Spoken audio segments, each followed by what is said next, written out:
राम राम मंडळी, युगे युगे कलियुगे या आपल्या मराठी चॅनलमध्ये आपलं स्वागत आहे. पुण्याच्या अगदी जवळ घडलेली घटना आपल्याला आज बघायची.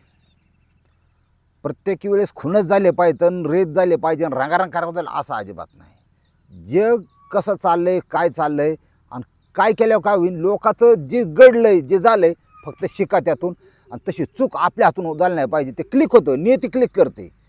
तुम्ही चांगले असा वाईट असा कसे असा, पण ठराविक समजा महाशिवरात्री तुम्ही वाईट असा मी म्हणतो, पण उपास तुम्ही धरणार. मला माहिती आहे आषाढी एकादशी अन्नदान खिचडी का उपास धरणार.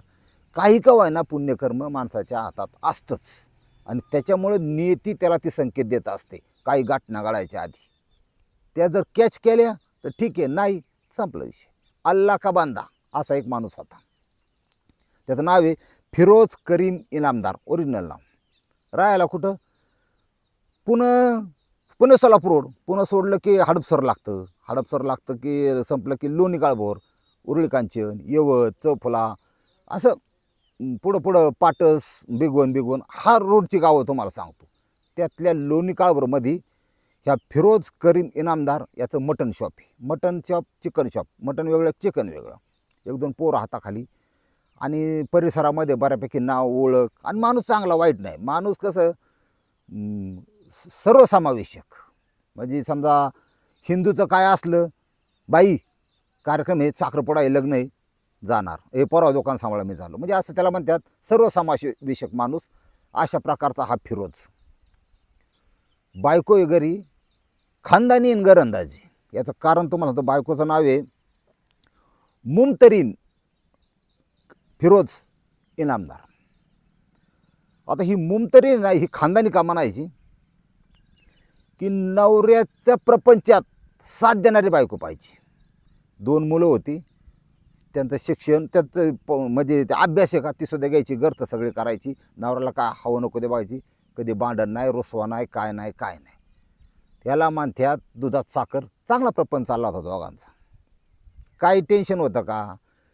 हेच जे प्राणी पक्षी करतात ना, हेच करावं लागतं. प्रपंच करावा नेटका, नदी सावा तुटका. आणि पुरुषाचं कर्तृत्व प्रपंचाचं. हिथं मॅटर काय झाला की सगळं कसं व्यवस्थित चाललेलं होतं. विक्री चांगली व्हायची, त्यात पैसे मिळायचे, त्या पैशातून पोरांची फी, घर सगळं चालायचं. सण आला, तुमची ईद आली, सगळ्यांना कपडे बिपडे ते सणावारला करावं लागतं मुस्लिम बांधवांना.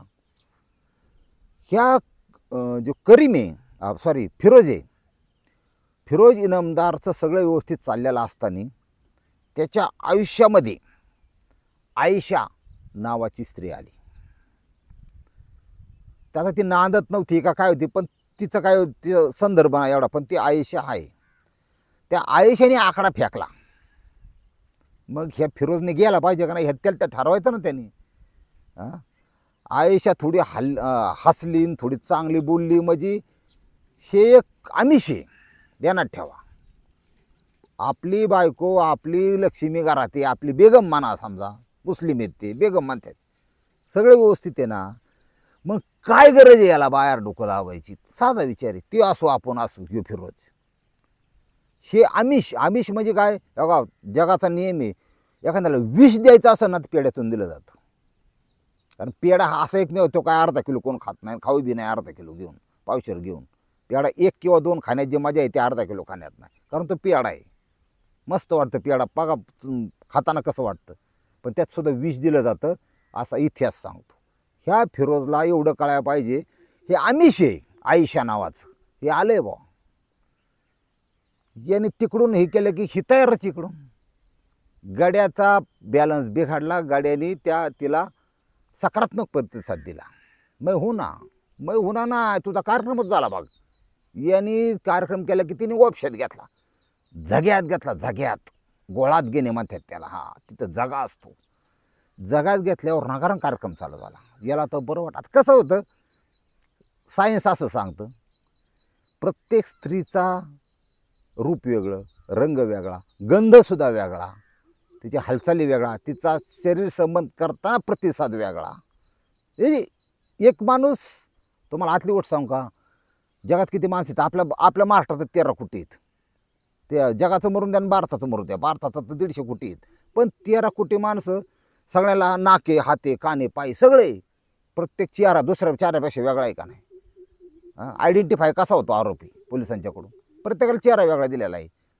हां, त्यामुळं हे असं असतं. शरीर संबंधामध्ये स्त्री बदलली किंवा तिचा रिस्पॉन्स बदलला, तिची हालचाल बदलली, तिचं स्माईल बदललं, काही तर लयच चकळत्यात की कळ्यात हाणत्यात नुसत्या. हां, काय आराडणार वराडणार लाख लफडी असते. ते आतलं तुम्हाला अजिबात कळायचं नाही, मी सांगतो. ह्यो फिरोज त्या आयुष्यामध्ये गुंतला आणि त्याचा परिणाम काय होतात? ही मानसशास्त्र आहे. स्वतःच्या धर्मपत्नीकडे त्याचं दुर्लक्ष स्वतःच्या बेगमकडे कमी झालं. बेगम वैतागली. आईला किती दिवसांनी टायमिंग होतं, किती दिवसांनी म्हणजे आपल्या बायकोला नवऱ्या म्हणजे तुम्ही समजा नवरा आहे कुणाचा तरी बायकोचा लग्नाच्या, बरं का, त्याच्या सगळ्या खोडी तिला माहीत असतात. तो नुसता थोडा बोलण्यात गुप्तात तरी नाही ते हांडी का काय प्याला का मोताज ती लगेच म्हणणार. बायको इतकं रिडिंग परफेक्ट नवऱ्याचं कोणीच जगात करू शकत नाही. ही वस्तुस्थिती. मोठे मोठे कोट्यानी खाणारे मंत्री संत्री सुद्धा बायको पुढं नांगा टाकून भाऊ, हां, ते त्यांचे हाताखालचे जे असतात ना, हे प्रवक्ता, ते शी कशा बी लोळावणार कुठे बी काही लोक, म्हणजे लॉजवर मग रंगारंग कार्यक्रम, पण घरी मात्र नांगा टाकूनच. त्यांना माहिती आहे इथं प्रॉब्लेम बेकार आहे. बायको आहे ती लग्नाची आहे, 7 फेरे. ही काय असं आहे का प्रवक्ता बदलले की दुसरं प्रवक्ता टाकी की तिथं सुरुवात करायची? तसं नाही, इथं पर्याय नाही. पण इथं आबरू गेली तर महाराष्ट्रात कुत्रं विचारणार नाही, अशी परिस्थिती असते. माणूस लय हुशार असतो तुम्हाला सांगतो. फक्त जोपर्यंत या महाराष्ट्रामध्ये पैसे घेऊन मतदान करायला ईडी आहेत ना, तोपर्यंत त्यांचं फावणारच, विषयच नाही. काय आहेत ईडी मोक्कारी आहेत. तुम्हाला सांगतो, हा जो फिरोज आहे या आकडा टाकल्यामुळे ते बायको मुमतरीन त्याला थोडा संशय होता, पण असं वाटलं 2 मुलं 10 वर्ष संसार केला यांनी. हा आपल्याला 40 वर्ष त्याचं वय आणि तिचं वय 32. हा धोका देऊ शकत नाही. पण तिला कुठून तरी समजायचं, समजलं जाळ असल्याशिवाय दूर निघत नाही. समजलं तिला की असं असं आहे. म्हणली स्वतः डोळ्यानं बघत आहे. डोळ्यात कानाच्या बोटाचं अंतर देवाने उगत दिलं आहे का? माझा नवरा असा वागू शकत नाही. प्रत्यक्ष त्यांनी बघितलं, लफडं बघितलं की याला म्हणले घरी येऊन द्या. आता घरी आले की दिली शिवाय द्यायला सुरुवात. बायांचं काही शिवाय बारीक असतात का तुम्हाला वाटतं? शेण खायला जातो आमकन तमकन. त्यांचे तर ते आता मुस्लिम असल्यामुळे ती हिंदी बनवती, त्यांची हिंदी मुस्लिम लोकांची वेगळी असते. मराठी प्लस हिंदी मिक्स असते, त्यातून नवीन व्हर्जन निघतं, ती त्यांची बोली असते. काय को गायन आयको गायन तसला प्रकार असतो. लय दोघांचे बांधणं, फार शेजारी पाजारी वायत राहायला ही बांध आपटापटे बेकार काम चाललं वयांचं. लय बांधणार आणि मध्ये तरी कवर पडावा. नवरा बाबाच्या बांधण्यात मध्ये पडू बी नाही असं मानतात, कारण सकाळी बांधतात संध्याकाळी एकत्र होत्या. हा विषय वेगळा होता. त्या मुमतरीने त्याच्या बेगमनी ह्या फिरोजला अजिबात पाठीशी घातलं नाही, जमायचं नाही. पण शेत काय उलटा नागा, माझ्या घरातून सोड, मला तलाक दे, माझं घर सोडतो. तो काय तिला आणून ठेवायचे का मग आता ही लग्नाची सोडून? हे चुकला. चांगला प्रपंच चालला होता, याला काय गरज होती का? याने मारणाची दो फाटली ती बायको. इतके हाणले की त्या लाकडी दांडक्याने पण हाणले, बांबूने. त्याच्या हाताला जखमा झाली, हे झालं. मग आता ती काय अशी बेवरच आहे काय तरी त्याची बायको? प्रत्येकाला पाठीपुटी आहेतच ना. तिला तिचं भाऊ आहेत, आई वडील आहेत, तिला पालक आहेतच ना. ती लई याने ह्याने तिला हाणमार केल्यानंतर तिला फोन लावला. ती ठेवलेली होती का, तिला फोन लावला. तर आईला म्हणले अवघडच झालं बा. तिला फोन लावला की तिने दम दिला, आयुष्याने त्या दम दिला हिला. हां, कर सोडून जा, असं जा तसं जा. भावांना फोन केला, त्या मुंतरींनी वडिलांना फोन केला आणि लोणी काळभोर पोलीस स्टेशनमध्ये तक्रार दाखल केली. पोलीस निरीक्षक राजेंद्र पन्हाळे या ठिकाणी त्यांच्या कार्यभार आहे. महिलांच्या बाजूने कायदा आहे, महिलांचं चालतं, हे ध्यानात ठेवा.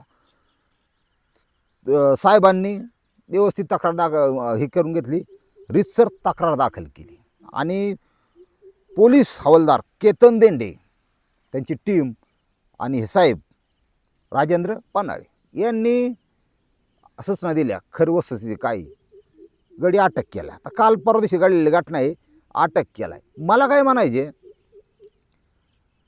त्याला अटक करून त्याच्यावर हे करण्यापेक्षा ह्या गोष्ट आता कोर्टात जाणे हे करणे प्रपंच तुटतो ना. याच्यामुळं 4 पावलं मागं सरलं पाहिजे प्रत्येकाने. कायद्याचं काम करेन त्यासाठी कोर्ट आहे, पण ह्या जो फिरोज आहे इनामदार, त्यांनी काय करायचं, ही लफडं बिफड्याचा विषय सोडून द्यायचा. त्या बायकोची माफी मागायची, तिने माफी मागायची एकमेकाची, आणि सोन्यासारखा प्रपंच सोन्यासारखा चालू का माहिती आहे का. ही अशी लाथाडीन लफडे झाली ना, ह्याचा म्हणजे दुष्परिणाम पोरांच्या शिक्षणावर होत्यात. पोरं काळजी करतात, पोरं मनातून तुटलं. हे लोकांना समाजाला कळत नाही. असं वागा, तुमची नवरा बायकोची भांडणं किती चालून द्या, काही झालं कोर्टापर्यंत जाऊन द्या, घटस्फोट घेऊन द्या, काय होऊन द्या, परिणाम 100% होतो. आणि पोरं नशेच्या आहारी जातात. हे प्रगत देशाने दाखवून दिले, अमेरिका ऑस्ट्रेलियासारख्या. त्या ठिकाणी घटस्फोटाचं प्रमाण प्रचंड आहे. 10-12 नवरं 10-12 बायका असं तिकडं चालतं. आपल्याकडे हळूहळू चाललंय. जीन्स कशी इकडं आली तर हळूहळू होणारच येते. लग्न संस्था मुळीच निघणार आहे. पण जोपर्यंत समाजाचं हित होतं तोपर्यंत त्याच्या बाजूने चांगलं काय ते सांगायला काय अडचण आहे. त्यांनी 2 पावलं मागं सारखायचं, हिने 2 पावलं मागं सारखायचं. दुधात साखर प्रपंच चालून द्यायचं, डोक्याला ताण नको, नाही तर पुढं वाटोळची. आणि अनैतिक संबंधाचा शेवट हा सुद्धा वाईट आहे.